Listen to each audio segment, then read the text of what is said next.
शिवाय ओम नमः शिवाय ओम नमः शिवाय। ओम बंधेश्वराय नमः।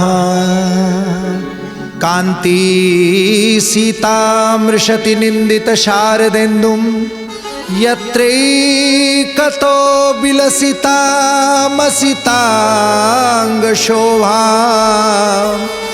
वृंदावनेऽपि कृतयामुन गांग संगम श्रीराधा मुकुंद युगलम तदहं नमामि। जय बंधेश्वर, जय शिवशंकर। सिद्धार्थ उत्सव द्वारा प्रसारित सत्य शिव सुंदर कार्यक्रम को आपण समस्त को स्वागत।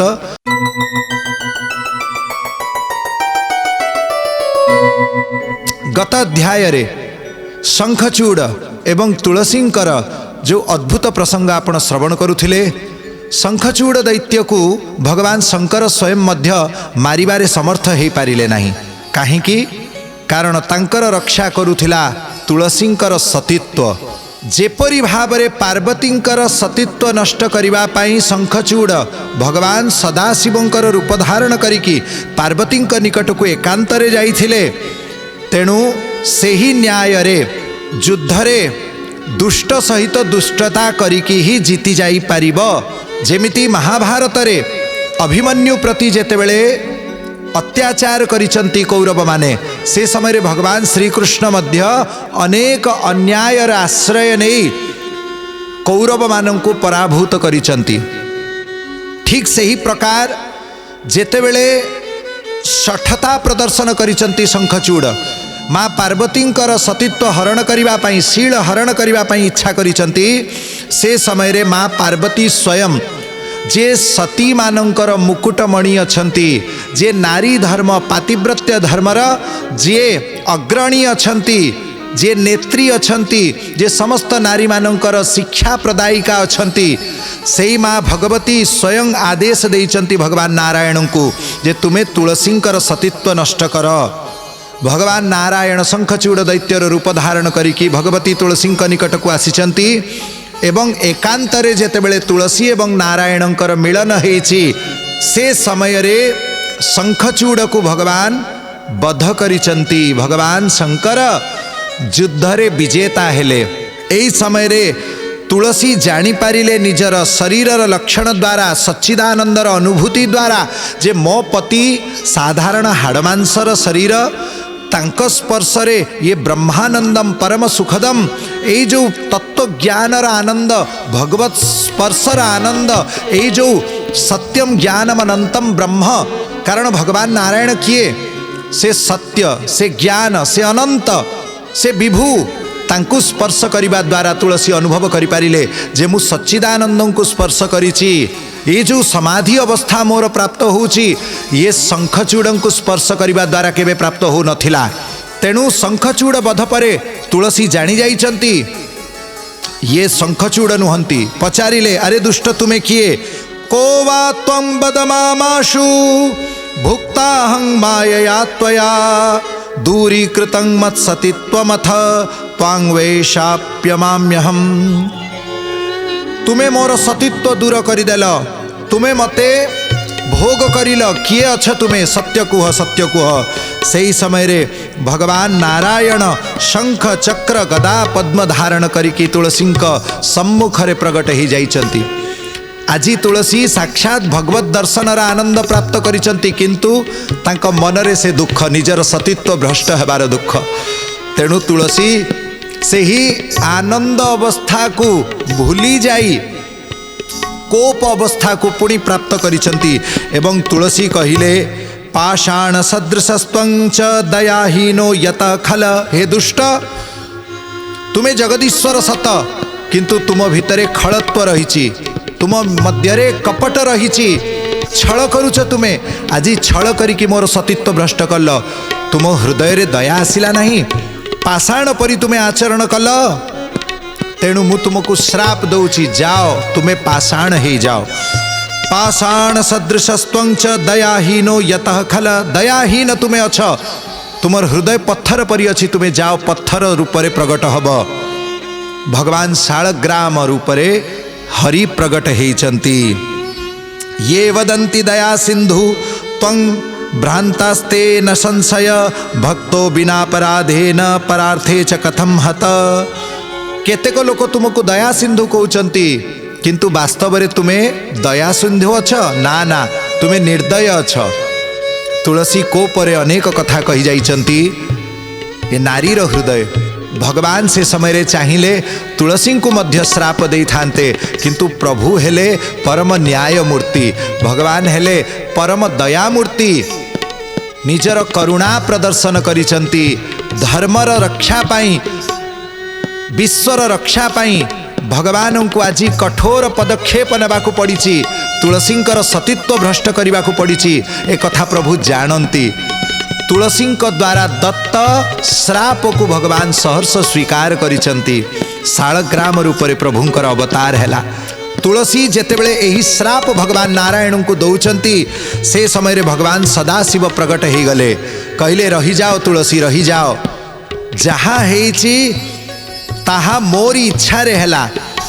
तुमे कौन भूली जाइछ पूर्व जन्म रे तुमे विरजा नामनी श्री कृष्णंकर गोपिका श्री कृष्णंकर नित्य प्रेयसी नित्य अर्धांगिनी। तुमे सुदामा गोप ही शंखचूड़ नाम रे राधाराणींकर अभिशाप रे प्रगट हेचंती एवं आजी तांकर लीला संवरण हैला। एबे से पुनः गोलोकरे सुदामा नाम रे निजर गोप पदरे प्रतिष्ठित हेबे। भगवानंकर अष्ट सखा मध्यरे से अन्यतम श्रेष्ठतम जेमिति राधाराणींकर अष्ट सखी मानक मध्यरे ललिता विशाखा चित्रा चंपकलता इंदुरेखा तुंगविद्या रंगदेवी सुदेवी आदि अष्ट सखी रहिचंती। ठीक सेमिति श्रीकृष्णंकर नंद सुनंद स्तोक श्रीदाम सुबल सुदाम वसुदाम आदि सखा माने रहिचंती, अष्ट सखा रहिचंती। तेणु सुदाम निजर पदरे आज प्रतिष्ठित हेले। हे तुलसी तुमे मध्य आज निजर सखी पदरे प्रतिष्ठित हब। तुमे विरजा नामक गोपी है कि पुनः निजर पद को प्राप्त करिव। भगवान नारायण किछि अनुचित कर्म करि नाहंती, कारण तत्वतः तुमे श्री नारायणंकर ही अर्धांगिनी। तेणु तुमे जो अपराध करिथिल श्रीकृष्ण को राधाराणी को बिना एकांतरे तुमे प्राप्त करिथिल से ही एकांत सुख आज प्रभु तुमको देइचंती। देखंतु श्रोता बंधु, गौर तेजो बिना यस्तु श्याम तेज समर्चयेत जपेद वा ध्यायते वापि स भवेत पातकी शिवे। राधाराणी को बिना एकांतिक श्रीकृष्ण को जे जप ध्यान बा स्मरण मध्य करंती तांको पाप लागे। विरजा कौन पाप करिथिले? गोलोकरे राधाराणी ठारू लुचिकी श्रीकृष्ण सहित एकांतरे कुंजरे विराजमान हेले। तेणु कौन अपराध है? राधा को छाड़ी दे कृष्ण को धरिबारु जो अपराध है से कथार स्मरण करूचंती आज भगवान शंकर। कौन कहिले? मारोदिस तुलसी स्त्वं ही भुंक्ते कर्म फलम जन। समस्ते निज कर्म फल ही भोग करती हे तुलसी, तेणु तुम्हें कांद नहीं। सुख दुख दो न कोप्यस्ति संसारे कर्म सागरे। यही कर्म सागर संसार रे केही कहार दुख सुख दाता नुहंती। निज निज कर्मर ही फल आमे समस्ते प्राप्त करूअछु। हे तुलसी तुम्हें मध्य निजर कर्मर फल प्राप्त करिछ। जो अपराध करिथिल राधांक बिना श्रीकृष्ण को धरिथिल, तेणु आज श्रीकृष्ण तुमको एकांतरे प्राप्त हेले किंतु तुम्हें कोप करुच। तेणु भगवान तुमर सही कोप को मध्य स्वीकार करुचंती। हे तुलसी तुमर वाक्य ही सत्य हब। तुम्हें पूर्वरु जो तपस्या करिथिल भगवान को पाइबा पाई से भगवान आज तुमको प्राप्त हेले। तुम वाक्य को सत्य करिकी भगवान शालग्राम रूप में प्रकट हेचंती। तुम्हें मध्य समस्त वृक्ष मानक मध्य प्रधान पवित्रतम वृक्ष रूपरे तुलसी का वृक्ष रूपरे तुम्हें प्रकट हब। स्वर्ग मर्त्य एवं पाताल तीनी लोकरे तुम्हें भगवान नारायण सह निवास करिब। सबु पुष्प वृक्ष मानक मध्य तुलसी उत्तम वृक्ष रहिबे एवं तुमर एही शरीर गंडकी नदी रूपरे प्रकट हब। श्रोता बंधु, भारतर अंग थिला नेपाल ए नेपाल देश रे गंडकी नदी अद्यावधि विराजमान अछंती। पवित्रतम क्षेत्र यही संसार र सबुठु श्रेष्ठ सबुठु पवित्र क्षेत्र से गंडकी क्षेत्र। तुलसी स्वयं गंडकी नदी रूप में प्रकट हो जाइछंती एवं गंडकी मध्यरे भगवान नारायण विराजमान हेबे। गंडकी शिला ही शालग्राम रूप में विवेचित हब। अन्य कौनसी नदीर शिला को शालग्राम बोला जाए नहीं। सारा विश्व रे केवल गंडकी नदी रे ही शालग्राम प्राप्त हुअंती। तत्सहित तांको मध्यरे चक्र चिन्ह प्राप्त हुए। वज्रकीट ही यही सुंदर चक्र को निर्माण करिथांती। चक्र मानक द्वारा ही भगवान शालग्रामंकर चिन्ह को जानी हुए। भगवान शिव कहउचंती जे शालग्राम को तुलसी अर्पण करिवे से साक्षात भगवत धाम को प्रयाण करिवे। शालग्राम को तुलसी देवा द्वारा साक्षात भगवानंकर प्राप्ति हुए। न्यस्ता तच्चरणे विमुक्ति फलदा। भगवान को तुलसी अर्पण करने द्वारा वैकुंठ प्राप्ति होता है। जे नियमित प्रतिदिन तुलसी प्रदान करती आजीवन जदि गोटे तुलसी पत्र मध्य आपण जदि प्रदान करुचंती भगवान नारायण को जानी रखंतु निश्चित भाव रे आपण मृत्यु परे भगवत धाम को जीवे। एथिरे कौनसी संदेह नहीं। भगवान आदि शंकराचार्य कहिचंती कौन भगवद गीता किंचित धीता गंगा जल लब कणिका पीता। भगवद गीता किंचित धीता गंगा जल लब कणिका पीता। सकृदपि यस्य मुरारी समर्चा तस्य यमः किं कुरुते चर्चा। भज गोविंदम भज गोविंदम गोविंदम भज मूढ़मते। भगवद गीता किंचित धीता गंगा जल लब कणिका पीता। सकृदपि यस्य एक बार जदि जीवन रे किए विधि पूर्वक भगवान शालग्रामंकर पूजन करिनेला ताहेले जमराजा केबे हेले ताकू दर्शन दियंती नाही। शालग्रामंकर एडे महिमा रहिछि। श्रोता बंधु जेतेबेले घरे शंख रखिवे सेथिरे तुलसी चंदन निश्चित लगई रखिवे। शंख एवं तुलसी को जी दूर करी दिए शालग्राम एवं तुलसी को जी दूर करी दिए 7 जन्म पर्यंत से रोगी हेई थाए। प्रियजन ठारू दूर ही रही थाए। भगवान शंकर स्वयं शालग्राम एवं तुलसींकर पूजार विधि वर्णना करुचंती। ए प्रसंग भगवान वेदव्यास द्वारा रचित ब्रह्म वैवर्त पुराण रे मध्य प्रकृति खंड रे प्राप्त हुए। एठी आउ किछि अधिक महिमा वर्णन करा जाइछि। कौन जे तुलसी को जे हाथ रे रखी एवं जहाँ प्रतिज्ञा करी थाए जदि से प्रतिज्ञा को पूर्ण न करे ताहेले से नरक भोग करी थाए। तेणु तुलसी हाथ रे रखिकी जहाँ कहउचंती सावधान है कि कहिबे।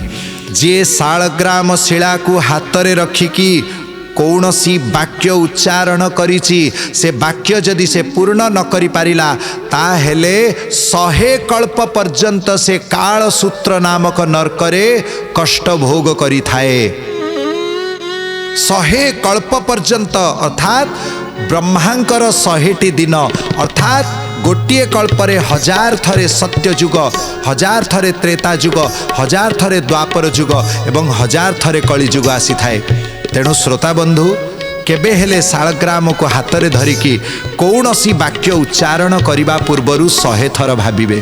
पंजुरी रे जेमिति गोटे सुआ अवश ही बंधा ही रही थाए से स्वयं सेठू छाड़ी की जाई पारे नहीं। ठीक सेमिति भगवान नारायण तुलसींकर वाक्य रूपी पंजुरी रे शालग्राम भितरे बंधा ही रहिचंती। मृत्यु समय रे जे मुखरे शालग्रामंकर चरणामृत पाईगला से निश्चित भाव रे विष्णु लोक को जाई थाए। जे शालग्रामंकर प्रतिज्ञा करिकी मिछ कही दिए से कुंभीपाक नामक नरकरे पड़ी थाए एवं दीर्घ काल पर्यंत सेठी कष्ट पाए।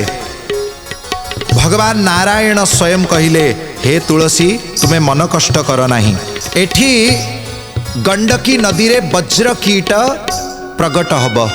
वज्रकीटर उपाख्यान कौन? गोटे दैत्य थिले जार नाम थिला वज्र। ये वज्र दैत्य कौनसी संथंकर सत्संग प्राप्त करिकी भगवान नारायणंकर भक्ति रे लीन हो गला।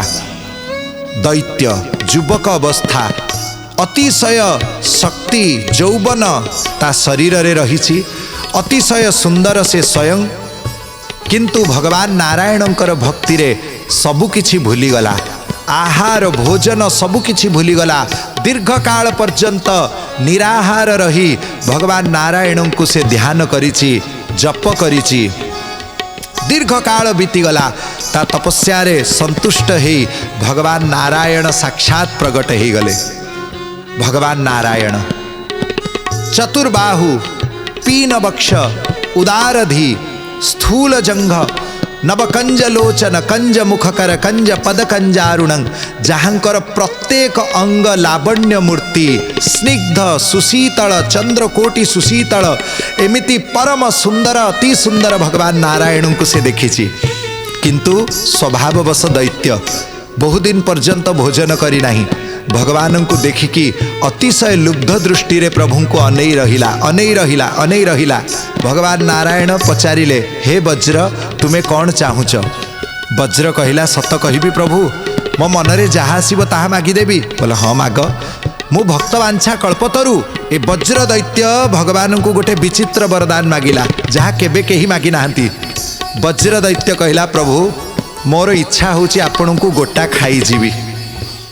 आपण शरीर एते सुंदर लगुच, कामुड़ी कामुड़ी मु आपण शरीर को खाइबा को चाहे, मते बहुत भोक लगुच। भगवान नारायण जोर हसीदेले, कहले धन्य धन्य वज्र, मते जे केबे किछि मागी नाहंती एमिति भक्त अनेक प्राप्त होइचंती। विचित्र विचित्र वरदान मागिचंती एमिति भक्त मध्य अनेक प्राप्त होइचंती, किंतु तुम परी केही केबे वरदान मागिले नाही। तुमर एही विचित्र वरदान मध्य मु तुमको प्रदान करुची। आगामी कल्परे जेतेबेले तुलसी गंडकी नदी रूपरे प्रकट हेबे, तांकर श्राप रे मु शालग्राम रूपरे अवतीर्ण हेबी। तुमे सेही समय रे हजार हजार रूप धारण करिकी कीट रूपरे अवतीर्ण हब। एही वज्र कीट ही शालग्राम शिला मध्यरे चक्र चिन्ह, बनमाला चिन्ह, दंतर चिन्ह, खड्गर चिन्ह, गोखुरर चिन्ह ये सबू करिवे। ये चिन्ह सबू तांको मुख भितरे मुख बाहरे रहिथिबो। श्रोता बंधु, एबे मध्य नेपाल स्थित गंडकी नदी रू प्राप्त होथिबा शालग्राम शिलारे वज्रकीट द्वारा मुख तैयारी हेई थाए। आपण दर्शन करि पारिबे गोटे शालग्राम शिलार। देखंतु ये शालग्राम जो वज्रकीट द्वारा मुख जहाँ को बोला जाए, ये सेही मुख ये केही मनीष केबे तैयारी करि पारंती नाही। वास्तव शालग्राम जोटा गंडकी नदी रू प्राप्त होइथिबे तांको मध्यरे ये मुख थाए। मुख मध्यरे चक्रांक रही थांती। गोटे बनमाला चिन्ह मध्य आपण दर्शन करि पारुथिबे। ये बनमाला चिन्ह ये वज्रकीट ही निर्माण करि थांती एवं एथिरे कौस्तुभ मणिर मध्य चिन्ह रहिछि। मदन गोपाल शालग्राम नामरे यांकर नामांक दिया जाइछि। शास्त्र पुराण अनुसार यांकर वर्णना रहिछि। तेणु ये मुखटा वज्रकीट ही तैयारी करि थांती। वास्तव शालग्रामंकर चिन्ह ये चक्रांक, वास्तव शालग्रामंकर चिन्ह ये बनमाला, कौस्तुभमणि एवं ये मुख। तेणु वास्तव शालग्राम को प्राप्त करी तांकर पूजा करि पारिले अहो भाग्य, अहो भाग्य। शास्त्र पुराण रे अनेक स्थान रे भगवान स्वयं शालग्रामंकर महिमा वर्णना करिसंती। वज्र दैत्य वज्रकीट रूपरे अद्यावधि गंडकी नदी मध्यरे सूक्ष्म रूपरे रहिसंती। हजार हजार लक्ष लक्ष वर्ष तलर एही विचित्र शालग्राम शिला को से प्रस्तुत करुचंती। भाग्यवान लोक गले गंडकी नदी शालग्राम स्वयं संग्रह करी आणुचंती। आज्ञा एमिति मध्य आमे किछि संतंक सहित भेट हेचु जे तुलसी पत्र वृंदावन रु नेकी जाइथिले। गंडकी नदी मध्यरे तुलसी पत्र को धरिकी भगवान शालग्रामंकर स्तुति गाइचंती। 2 दिन धरी से तुलसी को धरी रखिकी जेतेबेले शेषरे से तुलसी पत्र बदल रे महाप्रभु को मागिचंती। गंडकी नदी रे स्वयं भासी आसिकी शालग्राम तांको छाती रे लागी गले। एटा सत्य घटना। एमिति संतों को आमे दर्शन करिचु जे तुलसी देई साक्षात भासी आसिकी शालग्राम तांको छाती रे लागी गले। एटा एबे मध्य कली जुगरे हुए कारण साक्षात भगवान अछंती शालग्राम। गंडकी नदी किए? गंडकी नामक जणे कुमारी कन्या थिले। भगवान नारायण प्रति तांकर हृदय रे भक्ति जागृत हैला सत्संग रे। भगवान नारायण दिव्य रूप दिव्य स्वभाव तांकर दयार गुण करुणार गुण तांकर सृष्टिर सामर्थ्य तांकर जागतिक विशेषत्व तांकर अलौकिक परत्व को से जानी पारी मने मने विचार करिचंती जे मु केमिति भगवान नारायण को पाइबी। गोटे संत तांको प्राप्त हेले से निज मनर कथा कहिले जे मु भगवान नारायण को यही जन्म रे ही प्राप्त करने को चाहे।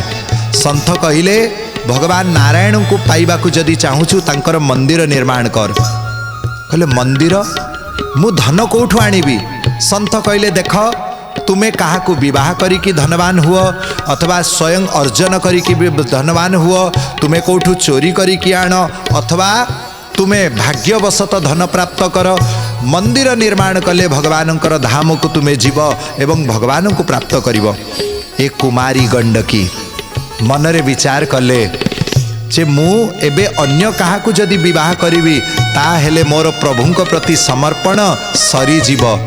मु जदि अन्य कहा पाखरु धन आनिबी ताहेले तार पुण्य से व्यक्ति नहीं जीव जे मते धन देला। मो पाखरे तो धन नहीं, मो पाखरे मात्र गोटिए धन अछि। कौन? ये यौवनर धन। एई यौवनर धन को मु देदेवी काहाकू एवं ता प्रति बदल रे मु भगवान नारायणकर मंदिर बनैबी। सरल निर्मल समर्पित प्राण गंडकी परम सुंदरी आज निजकू 16 श्रृंगार रे सजेइची। तांबूल खाइला, सुंदर साड़ी पिंधिची, केते सुंदर केस पास सजेइची एवं बेश्या मानकर जो स्थान सेठी जाई से छेड़ा ही गला। परम कारुणिक भगवान नारायण गंडकीर यही समर्पण को देखिकी तरली गले। भगवान स्वयं गोटे राजकुमार रूप रे आसिले, गंडकी को वरण कले एवं अमाप धन देले। जेतेबेले भगवान नारायण से गंडकी को आलिंगन कले गंडकी तुरंत जानीगला ये मोर परमेश्वर प्रभु अछंती। से लाजरे संकुचित हो गला एवं नदी रूप रे परिणत हो गला। ये घटना नेपाल रो, तेणु सेही नेपाल देश रे सेही गंडकी आज नदी रूप रे अछंती। तांको हृदय रे शालग्राम प्राप्ति हुअंती। शालग्राम प्रसंग जारी रहिबो आगामी अध्याय रे। जय बंधेश्वर, जय शिवशंकर।